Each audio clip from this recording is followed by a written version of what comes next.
বাংলা একটা প্রবাদ আছে যে যে সাপ মানুষ পোষে হুম। দুধ কলা দিয়ে, সেই সাপের দংশনেই কিন্তু সেই আহ তার মৃত্যু হয়। এটা হুম। কিন্তু বাংলা একটা প্রবাদ আছে। তো আজকে ডক্টর মোহাম্মদ ইউনূস আন্তর্জাতিক অঙ্গনে কিন্তু একটি পরিচিত মুখ ছিলেন, কিন্তু এই মুহূর্তে আন্তর্জাতিক অঙ্গন তাকে জঙ্গিবাদের মদদদাতা হিসেবে কিন্তু তাকে চিহ্নিত করছে।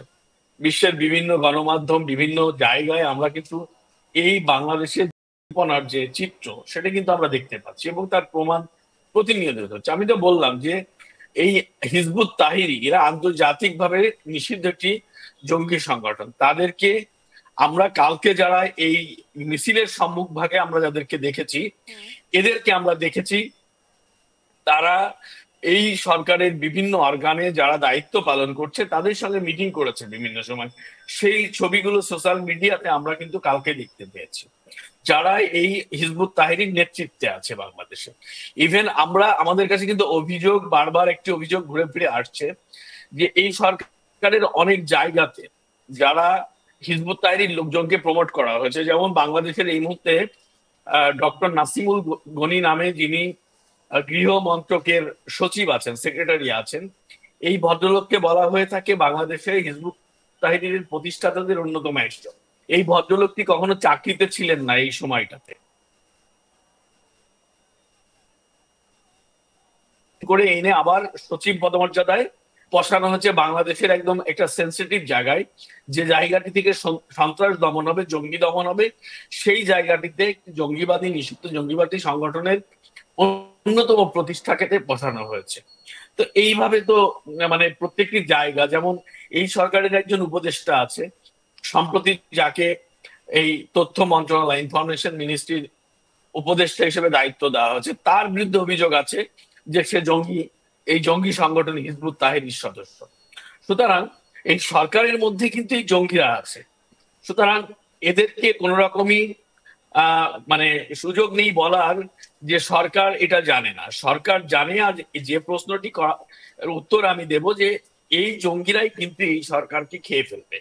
কারণ একটাই, কারণ হচ্ছে আন্তর্জাতিক সম্প্রদায়ের এই জঙ্গিপনার কারণে বাংলাদেশের উপর চাপ বাড়ছে এবং সেই চাপটি সরাসরি ডক্টর মোহাম্মদ ইউনূসের উপরই বাড়ছে। এবং এই সরকারকে কিন্তু বারবার বলা হচ্ছে যে বাংলাদেশের জঙ্গিবাদের উত্থান ঘটছে, জঙ্গিবাদী তৎপরতা পরিচালিত হচ্ছে, এটা থেকে আপনাদেরকে বেরোতে হবে।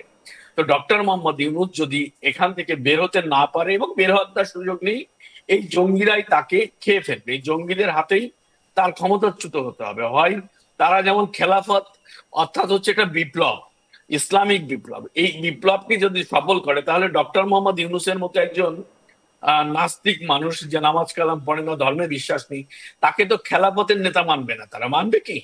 আদেও মানবে না। সুতরাং তারাই কিন্তু তাকে প্রথম সরাবে যদি এই দেশে এরকম খেলাফত বা এই ইসলামিক শাসন ব্যবস্থা কায়েম।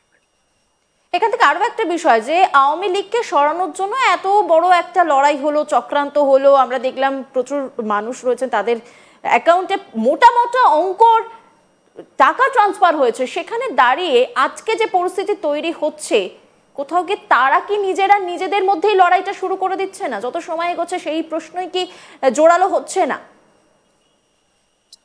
দেখুন, বাংলাদেশে জুলাই আগস্টে যে আন্দোলনটি হয়েছে সেটি বৈষম্য বিরোধী ছাত্র আন্দোলন নামে একটি সংগঠনের সামনে রেখে হয়েছে। হুম। পরবর্তীতে আমরা দেখেছি সেখানে বিভিন্ন রাজনৈতিক দল, বিভিন্ন সংগঠন, বিভিন্ন জঙ্গি সংগঠন, নিষিদ্ধ ঘোষিত জঙ্গি সংগঠন হিজবুত তাহরীরের মতো অনেক সংগঠন তাদেরকে সাপোর্ট দিয়েছে। এবং তার মধ্য দিয়ে কিন্তু শেখ হাসিনা সরকার উৎখাত হয়েছে, ক্ষমতাচ্যুত হয়েছে।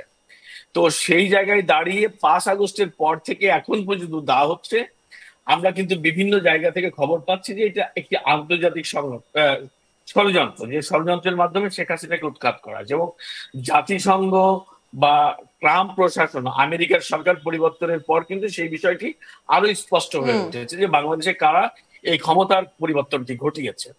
তো সেই কত জায়গাটি টাকার দাঁড়িয়ে লেনদেন হয়েছে সেটাও স্পষ্ট হয়েছে। সেটি প্রকাশ হয়েছে। এবং সর্বশেষ যে ব্যাপারটি ঘটেছে, যে এই ছাত্র জনতার নামে একটি নতুন রাজনৈতিক দল গঠন করা হচ্ছে, জাতীয় নাগরিক কমিটি নামে।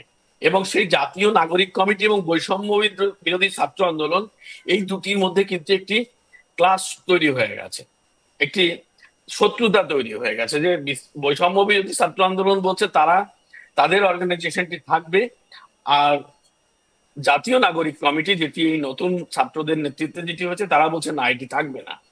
তো অলরেডি তাদের মতো হয়ে গেছে। অন্যান্য স্টক হোল্ডার যারা এই আন্দোলনের সঙ্গে ছিল, বিশেষ করে জামাত, বিএনপি সহ অন্যান্য রাজনৈতিক দলগুলো, তারাও এই মুহূর্তে এই সরকারের পিছন থেকে সরে গেছে। তারাও এই ছাত্রদের সঙ্গে তাদেরও বিরোধ বেঁধে গেছে। কারণ আওয়ামী লীগকে চলে যাবার পর আওয়ামী লীগ কিন্তু আওয়ামী লীগের কোনো নেতাকর্মী এদের সঙ্গে নেই, কোনো সমর্থক এই সরকারের সঙ্গে বা বিএনপি, জামাত বা এই নতুন কোনো রাজনৈতিক দলের সঙ্গে তারা সম্পৃক্ত হবে না। কারণ 5 আগস্টের পরে তাদের উপর ইতিহাসের চরম নৈরাজ্য হয়েছে, চরম নির্যাতন নিপীড়ন হয়েছে। সেই নির্যাতন নিপীড়ন তারা সহ্য করে নিয়েছে, কারণ 7 মাস কেটে গেছে সেই নির্যাতন নিপীড়নে। অন্তত আওয়ামী লীগের 2 কোটি মানুষ গৃহহারা, দেশ হারা। সেই পরিস্থিতিতে আওয়ামী লীগের লোকজন এদের সঙ্গে যাবে না। তাহলে আওয়ামী লীগের যে ভোট ব্যাংক, আওয়ামী লীগের যে জনসমর্থন, সেটি আওয়ামী লীগেরই আছে। নতুন করে এদের মধ্যে ভাগ বাটোয়ারা হচ্ছে। এই ভাগ বাটোয়ারা নিয়ে, এই অর্থবিত্ত নিয়ে, এই টাকা পয়সা লেনদেন নিয়ে অলরেডি তাদের মধ্যে একটা মিসআন্ডারস্ট্যান্ডিং তৈরি হয়েছে এবং কেউ কাউকে ছাড়ছে না, এটা নিয়ে কথা বলছে। যেমন বিএনপির যে ছাত্র সংগঠন, তারা প্রশ্ন তুলছে যে বাংলাদেশে জামাত শিবিরের টাকা আসে কোথা থেকে। জামাত শিবির পাল্টা প্রশ্ন তুলছে যে বিএনপি ছাত্র দলের টাকা আসে কোথা থেকে। এদিকে ছাত্র আন্দোলনের যারা নতুন রাজনৈতিক দল গঠন করেছেন, জাতীয় নাগরিক কমিটি, তাদের বিরুদ্ধে প্রশ্ন ছুড়ে দেওয়া হচ্ছে বিএনপি জামাতের পক্ষ থেকে যে এই ছাত্ররা টাকা পাচ্ছে কোথায়, এত টাকা পয়সা খরচ করে তারা রাজনৈতিক দল করছে। তাদের মধ্যে অলরেডি একটা, মানে মোট কথা বলা যেতে পারে যে একে অপরের দিকে এমন ভাবে এখন আঙুল তুলছে যাতে নিজেরাই কিন্তু নিজেদের মধ্যে লড়াইতে অনেক বেশি ব্যস্ত হয়ে পড়ছে। পরিস্থিতি কিভাবে সামাল দেবে সেটা কিন্তু কেউ জানে না। একদম তাই, একদম তাই। এই মুহূর্তে আসলে তাদের মধ্যে যে বিরোধ, তাদের মধ্যে যে অস্থিরতা চলছে, এটি এখন মুখ্য বিষয় হয়ে দাঁড়িয়েছে। এখন কিন্তু আওয়ামী লীগ তাদের প্রতিপক্ষ ছিল সবার, তো আওয়ামী লীগ কিন্তু এখন সাইডে আছে। আওয়ামী লীগ কিন্তু মাঠে নেই, ঘরে নেই, দেশে নেই। তারপরে পরিস্থিতি স্বাভাবিক করা যাচ্ছে না, কিন্তু তারা পরিস্থিতি সামাল দিতে পারছে না।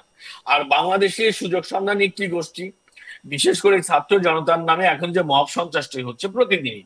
কালকে ওই বৈষম্য বিরোধী ছাত্র আন্দোলনের 14 জনকে ডাকাতির অভিযোগে ঢাকা থেকে গ্রেপ্তার করা হয়েছে। ঢাকার একটি গুরুত্বপূর্ণ থানা থেকে তাদেরকে গ্রেপ্তার করা হয়েছে। বিভিন্ন জায়গায় মামলার ঘটনা ঘটছে যে তারা বিভিন্ন রকম আইন শৃঙ্খলা বিরোধী কার্যকলাপের সাথে সম্পৃক্ত হচ্ছে, তাদেরকে পুলিশ তুলে নিচ্ছে, সেনাবাহিনী অভিযান চালাচ্ছে তাদের বিরুদ্ধে। সুতরাং তাদের অবস্থাই এখন খুব খারাপ।